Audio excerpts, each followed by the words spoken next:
I gained 200 feet of max D in less than 4 months and threw a max weight destroyer 740 feet at 82 miles an hour. Since then, I've had many people ask me for my strength and conditioning methodology, as well as my approach to backhand form. This will be a multi-part series where I outline the things that help me most and that I think will help you just as much.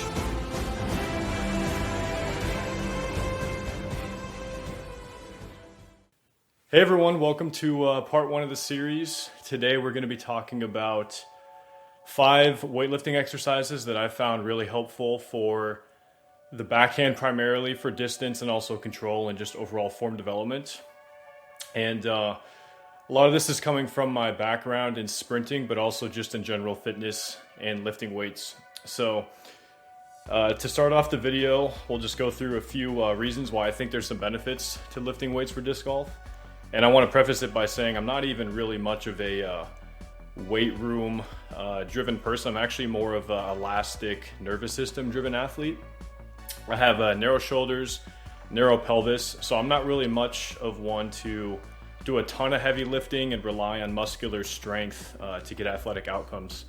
With that being said, I still think there's a few undeniable benefits to lifting weights, and I wanted to go through some of those, and then about 5 exercises that I really like for that I think are simple, easy to access, and will be really good bang for your buck. So I just have some old lifting highlights of me off to the side here just to show some lifts I've done in the past. But starting off here, first point, why lift weights for disc golf? Well, for one, it builds raw horsepower for powerful throwing, so training our nervous system to be able to contract a lot of muscles very fast with a lot of force can always help us in any kind of throwing sport, and so using weights can help us with that.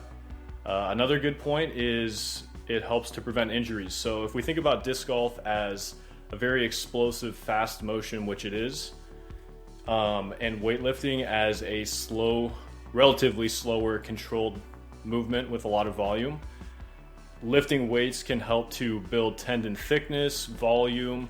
It increases bone density and increases muscular strength across joint range of motions, which can sort of act as an antidote to the really repetitive, fast, and violent throwing motion of disc golf, along with countless other health and longevity benefits, some of which I just mentioned, but there's others as well. And something that's underrated about lifting weights that I think we should mention is it can actually improve our motor skills and proprioception. And proprioception is essentially our ability to sense where our body and limbs are in space. And if we are lifting weights with the intent of using good technique and having good body awareness, we actually get to spend all that time in the weight room also improving our motor skills just in a much different way than we're used to with sports. And also, you're potentially going to be surprised at how simple and general some of these lifts seem at face value compared to some of the fancier like medicine ball throwing, Olympic lifting, all those like really fancy, cool looking lifts. But if we're kind of following 80-20 rule, keep it simple, law of diminishing returns, we can kind of view this as we're lifting heavy weights relatively slow compared to what we're doing in disc golf. And then in disc golf, we're throwing a very lightweight disc, relatively speaking, very fast. So we're on essentially opposite ends of the force velocity curve. And by hitting those opposite ends, we're getting the greatest complementary benefit to both activities in as little amount of time as possible. And we all have limited time. We all can only recover from so much training. So if we're going to add in a few lifting exercises to our training, I like to keep it as simple and use the biggest bang for your buck exercises. So without further ado, let's get into these exercises. This is a list of 5 that I really like. They don't have to be done in the order, and I actually don't recommend necessarily doing them in a single workout, all 5 of them in the order that I have listed in this video. What I'd actually recommend instead is to work in ones that you think are going to be most useful to you, or to break it up into 2 different sessions or mix them in if you're already lifting weights, to work them into your program or just adjust your program to leverage these. But in general, if you are going to build a workout off of these, I recommend doing the biggest, most muscle involved lifts first. So anything that's like a squatting or deadlifting motion should be most likely done first, generally speaking. And then the smaller, more specific upper body movements like the row or the dip could come after something like a squat or a deadlift. And then the trunk rotations, again, you can mix that in where you feel comfortable. That's a relatively big movement, but this is really just a list in no particular order, and I'll just go through them and explain each lift to you. So here we go. Okay, so exercise 1 here, we have the single leg squat. In the video, I'm doing it with dumbbells. You can also do it with a barbell or any way of adding load to it once you're strong enough and ready to add load above body weight. So I recommend here 4 sets of 5 reps per side. So left leg will get 4 sets, right leg will get 4 sets.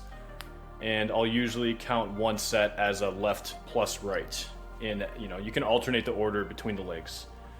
We want to probably leave around 2 reps in the tank during the set. So we're not necessarily going to failure here. We want to control our technique on the way down and maintain perfect technique while exploding up as fast as possible as our technique will allow on the towards the top during the concentric of the movement. And so a few benefits of this lift for us. Number 1, it develops unilateral hip and knee strength across the stretch shortening cycle. So what I mean by that is our hip and our knee are bending as we drop down into the movement. And then we have somewhat of a controlled rebound at the bottom. So our muscles are going from stretched to shortened as we come back up, which is really similar to what our legs have to deal with as we're going through an X step, and then we land into our plant step and extend our hip and knee as we come through during the release. So it will develop strength across that entire range of motion and through that bottom, which is great. Another thing that's underrated about these two is because we are balanced over this front foot, the foot muscles have to work very hard to maintain the arch integrity as our knee travels forward. So it actually is strengthening the foot muscles, believe it or not, as well as improving balance skills, because as I'll go into the technique here, I am really balanced on the front foot with the back foot there just for a little bit of balance help. And you can never have too much balance in disc golf. If you think about how you have to walk through the X step and land and maintain balance through the pull through, you can never have too much of that. And there's also going to be some fast twitch hypertrophy during this because we're working in a set of 5, but because we're getting 20 high quality reps in during the workout, that is actually enough volume. There's been research and then also a lot of anecdote from track coaches.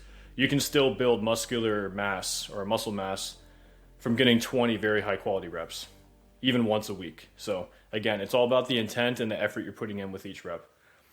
So real quick technique explanation.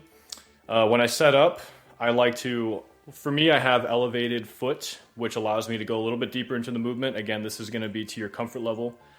And what I'm doing is I am trying to center my total system's center of mass, which is my body and the dumbbells, over the center of my front foot. And I'm trying to maintain that loading through the center of the front foot the entire set, the entire movement. And my back foot really is just here for balance. Obviously the back foot's going to come in and help a little bit when you get off balance. That's okay. But you can see when I go into the setup, I have my knees essentially touching. So you could almost slide a piece of paper between my insteps of my foot here. That's how close they are. So I truly am balanced on the front foot, and the front foot and leg are pretty much doing all the work here, except for a little bit of balance help from the back foot. And again, we want to descend in a controlled manner. I don't recommend really going as fast as I do. I've been doing these for probably 3 years now, and I'm a sprinter, so I move a little bit faster during some of my lifts. So don't necessarily copy my speed. Do the speed that works for you, that allows you to maintain perfect technique while exploding up out of the hole with as much force as possible. But again, do not go beyond the limits of your technique. Holding technique is going to be the most important thing here to stay healthy and to get the most out of the exercise. Just go into the other leg here. So now I'm on the left leg. You can see like kind of an inside view here, and you can see I'm fighting for balance. So just again, take your time and do what your body is capable of doing at that point in time, and don't push it past that, because there's a lot of skill involved in this exercise, which is one of the great benefits of it. So again, it's going to be tough to do this with dumbbells for beginners and even people that are strong. I would recommend doing whatever weight allows you to do 4 sets of 5 without going to failure, because we want to maintain a high level of bar speed through the entire exercise to make sure we're maintaining quality strength progression and we're not dipping into too much slow twitch hypertrophy, because that's just gonna probably slow us down if we, gain too much slow twitch mass. So you can start with literally just body weight. You don't even have to go all the way down. Your mobility sometimes will be developed as you do these over the weeks. You'll get more flexible, so you can go lower, so you can, increase your range of motion over time. And then when you're ready to add weight, you can go ahead and add weight. And then, holding the 4 sets of 5, week to week, you can progress by adding a little bit of weight every single week. And some weeks, if you can't add weight, that's perfectly okay. So I like to establish perfect technique first, because it's easiest to form good habits when we don't have really strong bad habits formed. So I would try to establish as perfect technique as possible as you can. And then from there, you can progress with adding load and weight to the exercise. So that's exercise 1. Okay, so exercise number 2 here, we have the single arm dumbbell row. And so for this one, we'll be doing 3 sets of 7 reps per side. So we'll just count one set as 7 reps on the left arm, and then 7 reps on the right arm, or whatever order you want to do with the arms. You can switch it up to your comfort level. And we want to try to imagine that as we're going through those 7 reps, when we hit rep 7, we probably have 2 left in the tank. So that's going to be 2 reps in reserve.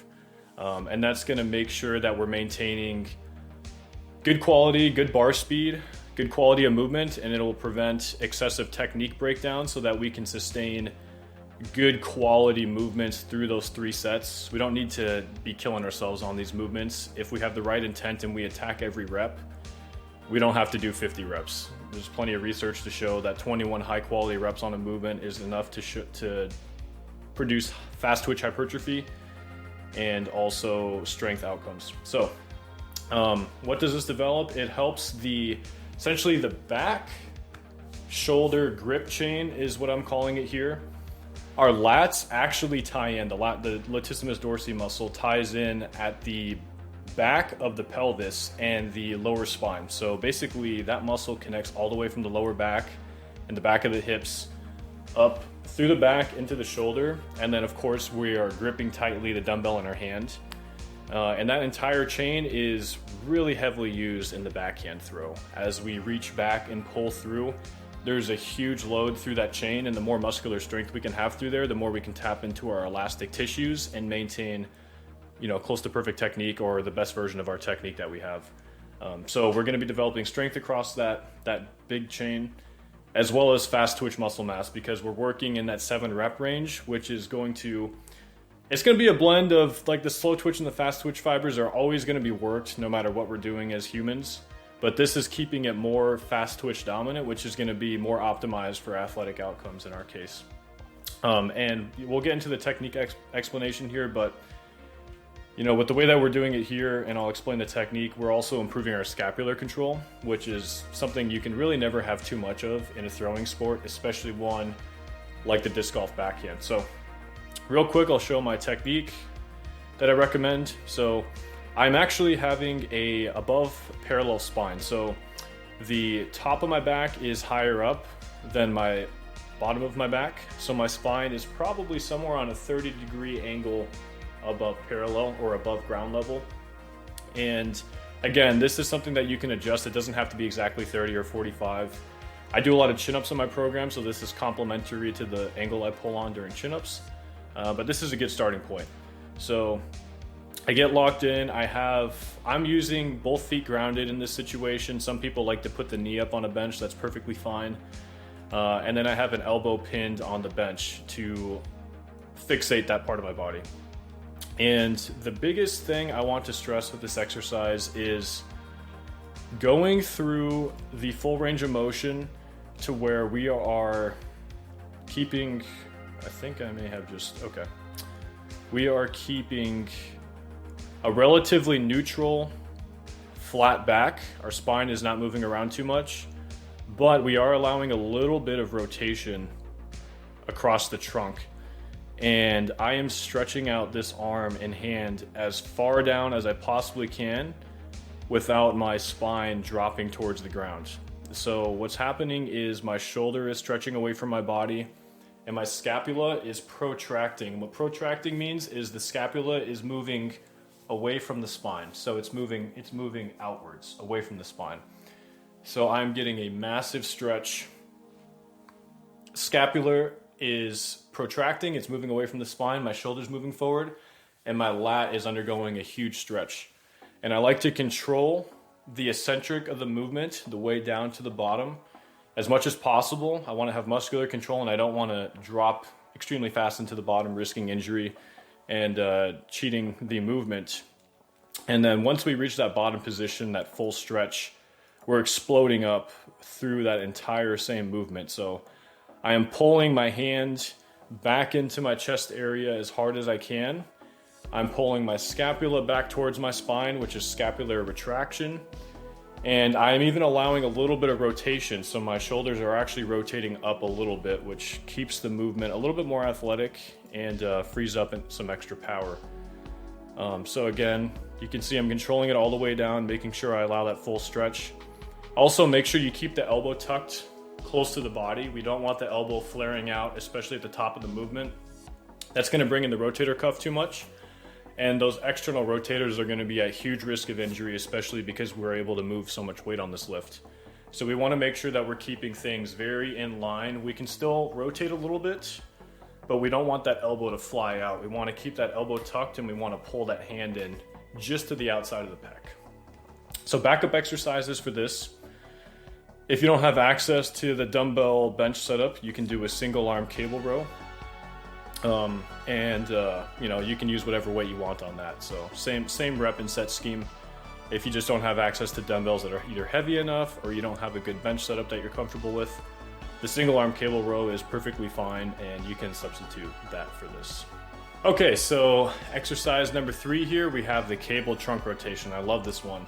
So again, this is going to be another one that we're doing 3 sets of 7 reps per side. So we'll call one set a set where I did my 7 reps going this way, where the cable is off to my right side, and then 7 reps going this way, where the cable's off to my left side. And we'll call that one set 7 reps per side. And this is going to be another one where we want to imagine we probably have a couple reps left in the tank at the end. We don't want to go to true failure. So just imagine 2 reps left in reserve, and that way we're able to, again, maintain quality of technique and relatively good bar speed given that the load that we're going to be working with here. So these are going to develop trunk rotation, length plus strength. What I mean by the length plus strength, I'll refer to that a couple more times in this video, is we are going into a full lengthening of the muscles involved in the movement. So I'll just take my bicep, for example. When I fully extend my arm, my bicep is stretched out, so that's at full length. Now, if I were to add a load to my hand, my bicep would be under load and at a fully stretched position. And when we do movements like this through a full range of motion, we're equally developing strength in the fully stretched position and the fully contracted position. So we have essentially comprehensive strength across the full joint motion and the muscle's full length, which is, for one, it's great for injury prevention, especially in the backhand when we have massive shoulder hip separation, which is also called X factor. But it also essentially allows you to move faster because your body is not shutting down how fast you can move, because it knows it has muscular strength everywhere it needs muscular strength. So it will reduce neural inhibition. And also, because we're working in the 7 rep range, we're going to get some fast twitch hypertrophy. That's going to happen pretty much across all the core. There's going to be some muscles, if you haven't done these before, muscles you didn't know existed, especially on the inside of the core. So underneath the top ab layer, you're going to feel these interior abdominal muscles, the serratus muscles, the oblique muscles. All those are going to get caught up to speed, which is great, especially since we're working this symmetrically. It helps to balance out the one-sided nature of some of these throwing sports. Also, when we go through the technique, you'll see this will help ingrain good spinal centering habits. And what I mean by that is the ability to rotate and keep the head and the spine centered, which is a great skill for golf, disc golf, any kind of rotational throwing sport or hitting sport. So I'll go through my technique real quick. So again, this is going to be a little bit personal preference and individual. Since I'm doing these with disc golf heavily in mind, I am going into a setup position where I'm holding the cable just below my eyes. As I pull this cable out, you can see I have it past my body. And I'm standing with my eyes over my toes. And I'm trying to get the cable to line up with my toes as my eyes are over my toes. So basically the cable's passing over my toes and my feet are lined up with the cable. And then once I get in that position, you can see on the screen here, I kick this front, or we'll call it the outside foot. I kick this outside foot back a little bit. So now I'll kind of draw a line here. So originally the cable, that doesn't look good. Here we go. So if this is where the cable was passing over my toes, I kicked the outside foot back such that the toes on my back foot, on my outside foot, are now lined up with the heel on my inside foot. And in summary, I'm doing that to open my hips a little bit away from where the cable's coming from. And what that's going to allow for is it's going to allow for an even greater stretch across my trunk. When I get to this position of the movement right here, because I kicked this outside foot back, my hips are a little bit more closed off, or we'll call them open in this direction. And because my hips are more open in this direction with my foot placement, I develop a greater stretch at maximum load at the bottom of the movement, which is really where I'm trying to get as much strength as possible, because I feel that that is what holds back my throwing the most, is having a huge amount of trunk rotation strength in this stretch position, which is probably where you're going to be after you reach back and when you start to fire your hips through. So again, you don't have to get into those, extra fancy details with it. That's up to you and completely personal choice, but I just wanted to explain why I'm doing that. And this is going to be the big thing with this movement. And I actually stole this technique cue from there was a Simon Lizotte backhand clinic from a few years ago on YouTube. And I started doing this thing he mentioned where he said, when you reach back, imagine you're turning your left shoulder blade. So I'm right-handed throwing. Imagine turning your left shoulder blade towards the target as your reach back cue. So instead of me actually reaching back, I'm actually just turning my left shoulder blade towards the target, and that's keeping my spine perfectly centered when I imagine the opposing shoulder blade turning in that direction. And I do that in these, and it works beautifully for keeping my spine centered, which helps to carry over into disc golf. So what I recommend to try, and it's going to be different for everyone, this is just what works for me. When you get into the position that I'm in, and I forgot to mention, I have the cable between chest and belly button height. So when you're setting up the cable on the vertical slider, try to set it between belly button and chest height, so somewhere in that stomach area. And that way you'll have a nice, slightly tilted spine with your arms out in front of you. And that'll be pretty similar to a disc golf throw and also a golf swing. So, when I go into the stretch position, I am actually cueing turning. In this case, if I want to go this way, I'm turning my right shoulder blade towards the left. So my right shoulder blade is going that way. And that gets me into that stretch position. And then when I want to explode up with the weight, once I've had a controlled descent into this eccentric part of the movement, I will then move my left shoulder blade that way. So basically, my outside shoulder blade left, I'm exploding that shoulder blade back towards that direction. And by thinking in terms of the shoulder blade, the opposite shoulder blade moving in the opposite direction to start our movements, for one, it keeps our spine centered. But for two, it actually prevents us from using our arms and cheating with our arms, because the temptation is going to be to just use the pecs and the shoulders to pull the cable over this way. But if I have my arms extended and locked and I move with my shoulder blades, it's causing me to rotate my shoulders and the top of my rib cage, which is what we want. So that is something you can try out if you're struggling with keeping the spine centered and using a strict trunk rotation movement. You can also try it in disc golf because it's coming straight from Simon and it helped me a ton. So if you don't have access to a cable, as a backup exercise, you can use a resistance band.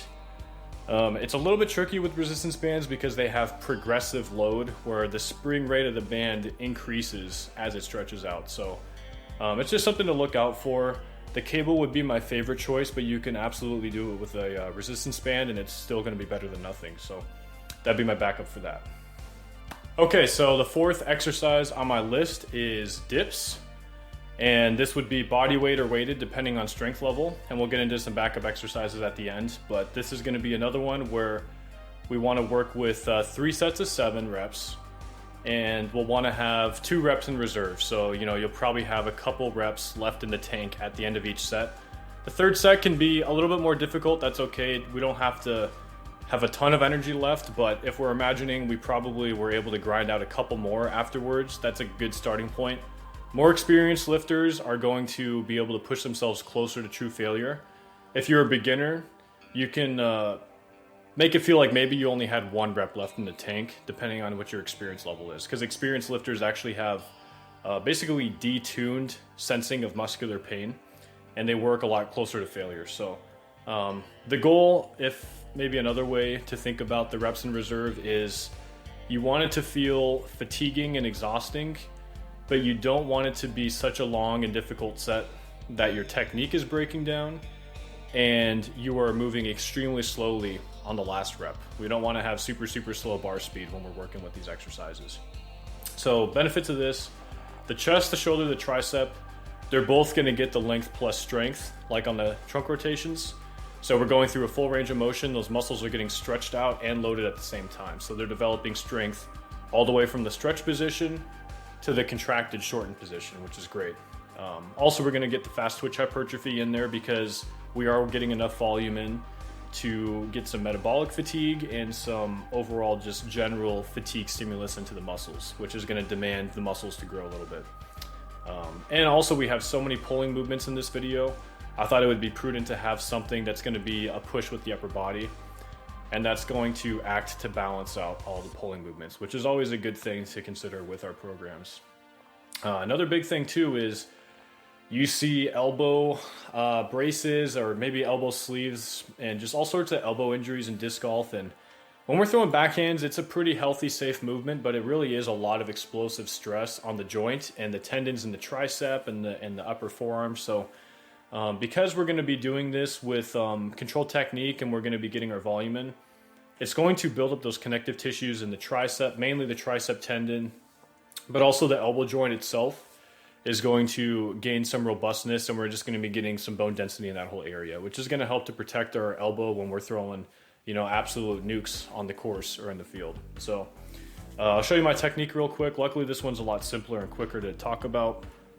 The big thing here is we want to establish good posture at the top before we do our first rep. So we want to have a nice extended straight spine, and we want to maintain a straight spine during the whole movement. There's going to be a temptation oftentimes when we get to the bottom of the movement. It's going to want to round our back over a little bit, especially at the top.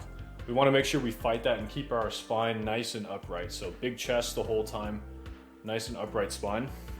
And then I just try to descend and go straight down and straight up as straight as possible. So you can see it's a pretty vertical movement. I'm not swaying back and forth too much.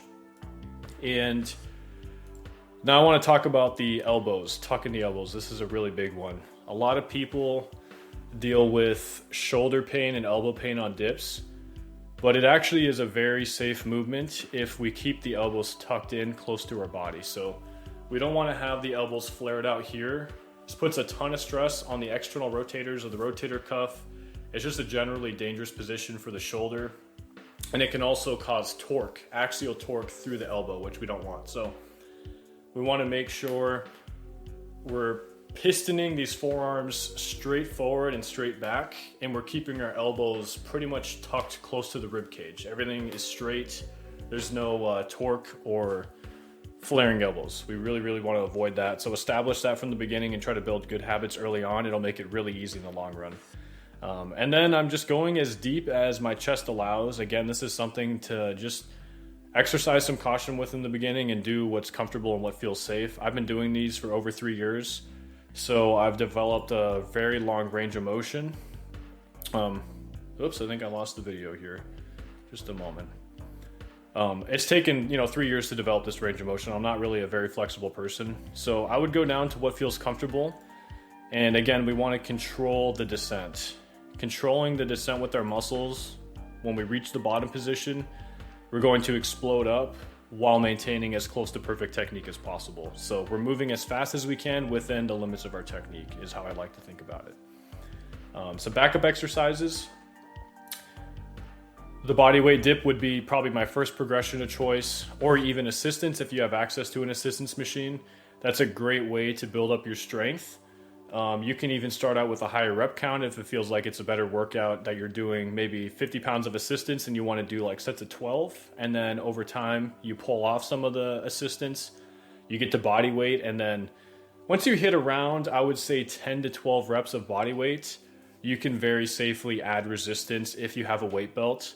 Now, if you don't have a weight belt, you can just do higher reps. It still is a great exercise. If you have good intent during each rep to control the way down and explode on the way up with perfect technique, you're still going to develop strength, explosion, and fast twitch hypertrophy, even upwards of 14 reps. So just adjust that to what works for your body. Again, what I'm showing is an idealized scenario. I'm someone that's been doing this for 3 years, and obviously I have the weight belt on with a bunch of weight. But you don't have to do that for this exercise to really help you out. So I just wanted to clarify that so that there's no pressure to do any crazy stuff on these. And then if the body weight dip, either you don't have access to it or it's just a little bit too much and you don't have assistance, you can replace this with a close grip push-up, which is still a great exercise. Again, we're using the same technique cues. We want to have our hands maybe just outside shoulder width. And when we're doing the push-up, we're keeping those elbows nice and tucked. And that is going to be moving on a slightly different angle, but it still has a very similar effect to dips. So that will work just fine. Alrighty, exercise 5, last but not least, we have the trap or hex bar deadlift. So for this one, this is going to be a little bit different. We have 5 sets of 2 reps here. And that's going to be at around 66% of our 1 rep max. Now I understand not everyone's going to know their 1 rep max. So you can kind of plan accordingly. The goal of the movement is that we're working with a weight. We can move very fast, but it's not so light that we do not feel like we're fighting the breakdown of posture, and it doesn't take any effort to move the weight fast. We want to have a relatively good amount of load on the body above our body weight, but not so much that it feels like a bodybuilding movement where our bar speed is fairly low. So if you know your 1 rep max or you think you can estimate it, that's even better, because you can just multiply that times 0.66 and that would be a good starting point. So in this case, my max around this time is around 500 pounds on the trap bar. So I'm working with 330. This is a 60 pound bar. It's right around 66%, and that's what works for me to be able to move the bar very fast but still feel a good amount of load on the body. So benefits of this, it increases raw neural drive and capacity to rapidly generate power. So our motor cortex, when we want to move a weight or do any kind of sporting movement, it has to send signals to recruit motor units, and we have to activate muscle fibers. But our ability to recruit a bunch of muscle fibers with a ton of contractile force is actually something that can be trained. The neurological component of it is a huge limiting factor. It's not just all about muscle mass and the way that someone is built physically. So because this is I like to call it like a big dumb movement essentially, which is we're using a trap bar to simplify the technique, because it's, you stand in the middle of the trap bar, you reach down, you grab the handles, and you have both feet on the ground. Our brain isn't necessarily diluting our attention to a highly technical lift, which allows it to recruit as many muscles as fast and powerfully as possible, which is where I think this lift has a ton of value. So that's just going to help basically with raw horsepower. It's just how much power and force can you produce. It's going to make you more explosive. You'll literally just throw faster and further because of increasing your capacity in a movement like this. Also, general posterior chain strength, so you can never have too strong a glutes, hamstrings, and spinal erectors, because that is all your postural muscles, all the muscles used when you're standing up or jumping up. It'll help strength with that. And also, because we have the intent of maintaining perfect technique, it will improve postural integrity, which helps us in daily life, quite frankly, but also will help with disc golf technique as well.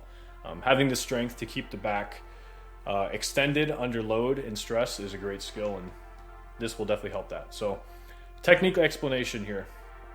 So again, I'm using a trap bar, which basically just means I'm able to stand in the middle. This one is actually at conventional barbell height, so it's not lifted up a little bit higher like most trap bars.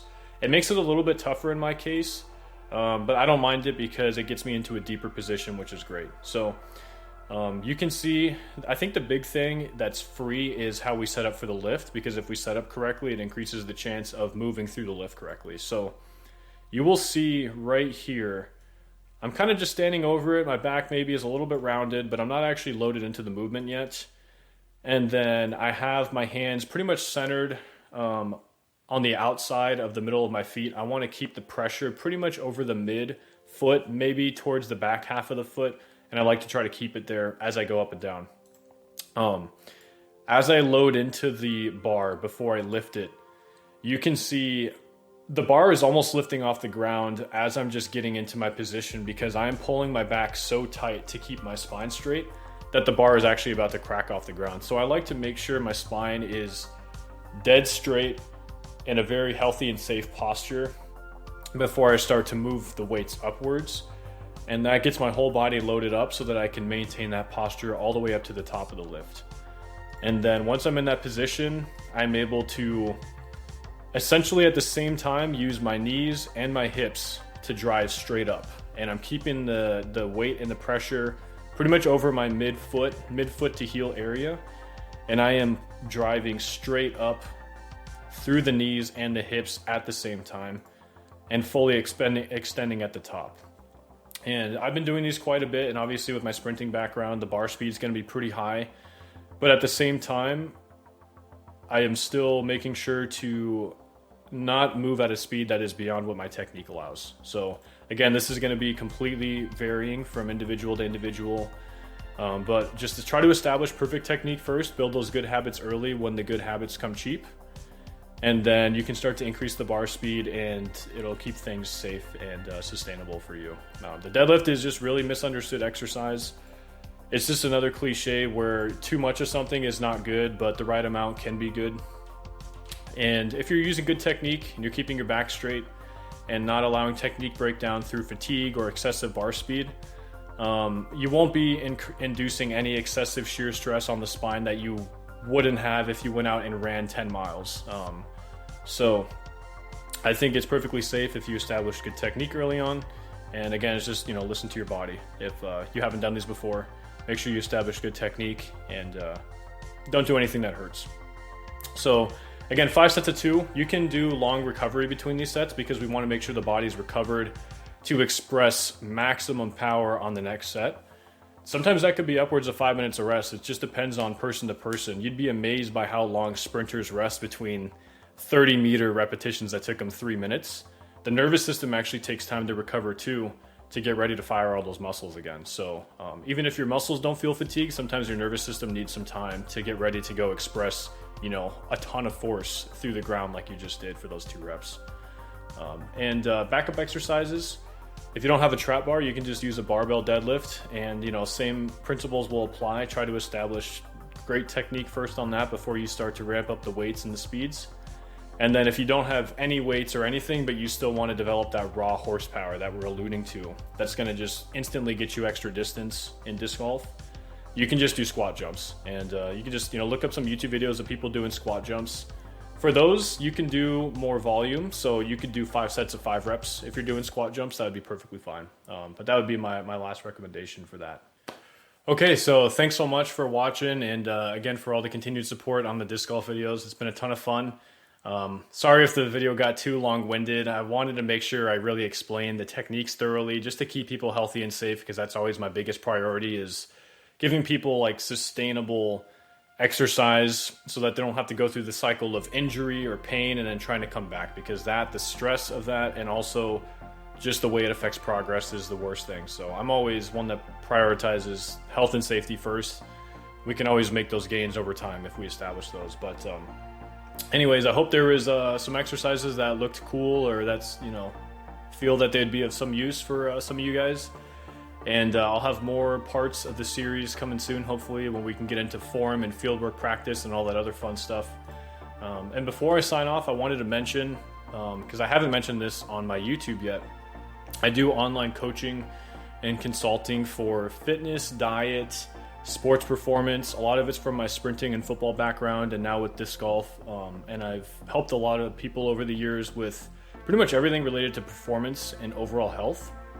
And I wanted to make mention of that, so of course I have to get the shameless plug in before the end of the video, but I'll put my email address up on the screen here, and I'll also put it in the, actually I probably won't put it in the description because that might get some spam, but you can message me through the email, or you could also DM me on YouTube or any of the social media's profiles that I'll put in the description for this video. So again, I feel like being able to work with athletes on an individual basis, to take them in and see what works for them, what doesn't work for them, and prescribe something that's custom tailored to, for one, their body type, because anatomy is so varied from person to person, but two, what people find fun. And I think working with what's sustainable and fun for people gives the best results, and I just love doing it. So I wanted to mention that I do that coaching business. I also do form reviews and any kind of consultation of anything that someone needs help with, whether it's, disc golf form or diet or sleep or weight training or even speed training. And especially when it comes to disc golf power, I think I can help a ton with that. So that would be a lot of fun for us to work together on that. So I'll put those up on the screen and in the description. And yeah, thanks again for spending some time dropping by the video, and hope you guys take care. I'll see you next time.